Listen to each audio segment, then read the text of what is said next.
Welcome back to Ask Allison. Here is today's question. It's a really good one. The economy is scaring me. I want to venture out into private practice, but my awful agency job feels safer. I'm miserable where I am, burned out, dread work most days. I feel like a dollar sign to my bosses.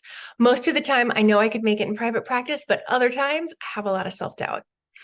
So good. I'd like to thank Therapy Notes before I get into that answer. Therapy Notes sponsors Ask Allison. They are the #1 rated electronic health record system available today. They have live telephone support 7 days a week. And that makes it really clear for me why Therapy Notes is rated 4.9 out of 5 stars on Trustpilot and has a 5-star rating on Google. They make billing, scheduling, note-taking, and telehealth incredibly easy and also have e-prescribe for you prescribers out there. If you're coming from another EHR, Therapy Notes makes the transition incredibly easy, importing your demographic data free of charge so you can get going right away. Find out what more than 100,000 mental health professionals already know. Use promo code ABUNDANT at therapynotes.com and you can get 2 free months. All right. Don't let the self-doubt deter you. I'm starting with the end of your question first. That self-doubt is a part of the process. Literally everyone who has gone into private practice has felt that self-doubt. I want to address the economy. I think this is a really valid concern.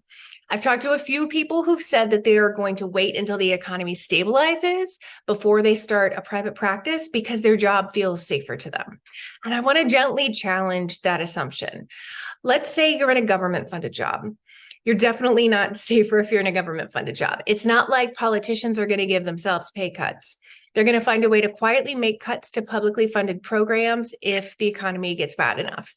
Our lobbies aren't going to be able to take care of us or make a difference. If they were, we'd already get treated better at government-funded agencies, right? Let's say you're working at a grant or a donor-funded job. When times get tough, where are the donors going to cut their own budgets? It's not going to be their own or their kids' therapy. It's going to be their giving fund. When grants aren't being funded, as they've been in years past, nonprofits are going to be competing with each other for those available funds. If you're in a privately funded group practice where clients pay for therapy and you get a cut, you also aren't likely to be impacted by the economy because people are going to continue coming to therapy. So if you want out of your current situation and you have proof from your current group practice caseload that therapy is being prioritized, even in these harder financial times, then why not build your own practice? So here's the thing. In your private practice, you only need 25 or fewer weekly clients. If you do what we teach you in the Abundance Party, you will bring in at least 25 weekly clients at whatever your fee is. I know that it's terrifying, but I promise this is not rocket science. If you use marketing best practices, which we lay out for you step by step, you will fill your practice. Google how many people are within an hour radius of you if you're in person. And if you're online, I want you to Google how many people live in the states you're licensed in. You only need 25 people max.